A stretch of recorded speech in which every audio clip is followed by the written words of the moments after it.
Bonjour à tous, nouvelle vidéo coup de gueule aujourd'hui puisque visiblement la première n'était vraiment pas suffisante.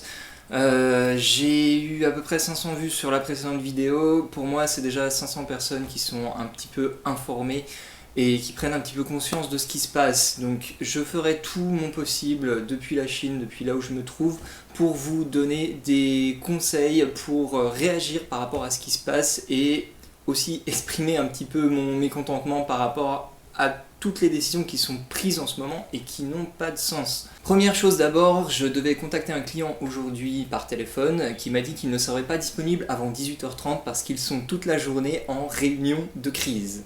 Les mecs, il y a un virus qui est hyper contagieux, la première chose à faire, selon vous, c'est des réunions, vraiment. En Chine, au tout début, quand c'était un peu la pagaille, ils ont fait des réunions. Il y a eu plein de personnes qui ont été contaminées, même dans les hauts responsables du gouvernement, qui ont été contaminées à cause de ça, à cause de ces réunions. Des réunions, vous pouvez en faire, mais vous en faites en ligne. Il y a des logiciels qui existent, style Skype, qui permettent de se réunir à 4-5 personnes facilement. Ici, on a DingDing, on a WeChat qui fonctionne super bien. Ça fait 1 mois que ma compagne dit est en travail à distance, elle fait des réunions sans arrêt et c'est toujours en ligne, jamais on se voit alors que des cas il y en a quasiment plus ici. Ensuite, 2 commandes que j'avais envoyées depuis la Chine sont arrivées ce matin par Chronopost chez mon préparateur. La postière a dit on peut vous livrer, c'est parce que c'est avant midi le couvre-feu. Après ça, toutes les livraisons vont être coupées. Mais comment ça, toutes les livraisons vont être arrêtées? Ça n'a pas de sens. En Chine, on a arrêté les livraisons au tout début, c'était quand c'était les vacances du Nouvel An chinois.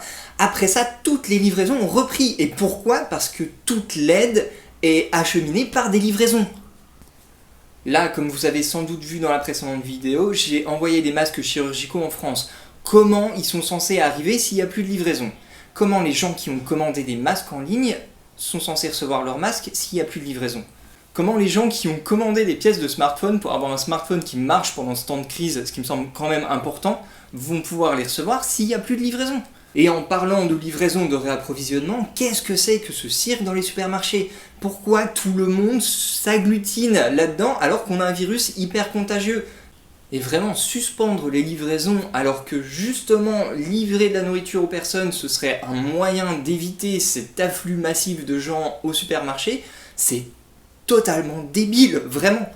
Et alors hier soir, je m'étais dit, bon, ça devrait mieux se passer puisque le gouvernement avait annoncé qu'il y aurait un couvre-feu, mais là, il l'annonce à midi. Du coup, qu'est-ce qui se passe? Il se passe exactement la même chose que ce qui s'est passé à Wuhan quand ils ont coupé les routes, etc.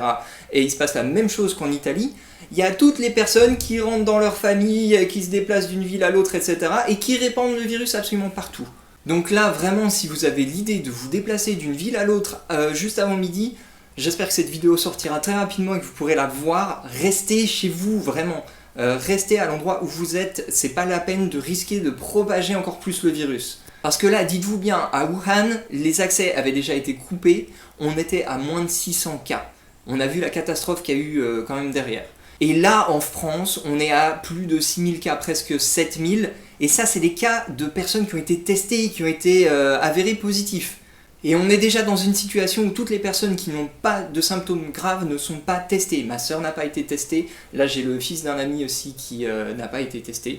Donc, il y a plein de personnes qui sont contaminées, qui ne le savent pas et qui ne rentrent pas dans les statistiques officielles. Donc là, vraiment, ma conclusion, c'est restez confinés un maximum. C'est vraiment votre responsabilité. C'est vraiment la meilleure chose à faire actuellement. Je sais que c'est pas facile, je l'ai vécu moi-même ici, j'ai été enfermé pendant plus d'1 mois sans pouvoir sortir.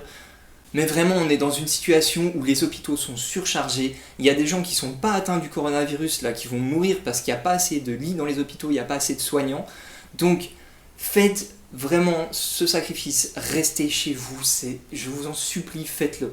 Je fais cette vidéo vraiment en espérant aider un maximum à ma petite échelle et je vous ferai prochainement des vidéos aussi pour vous aider dans le confinement puisque c'est quelque chose qui n'est vraiment pas facile. Il faut trouver des moyens de s'occuper, il faut trouver des moyens de se garder en forme. Donc je vous ferai prochainement des petites sortes de tutos sur comment occuper ses journées quand on est cloisonné à la maison. Bien sûr, je vous souhaite le meilleur et j'espère vraiment que ça va se passer du mieux possible. Je vous fais plein de bisous, de loin bien entendu, pour éviter la contamination.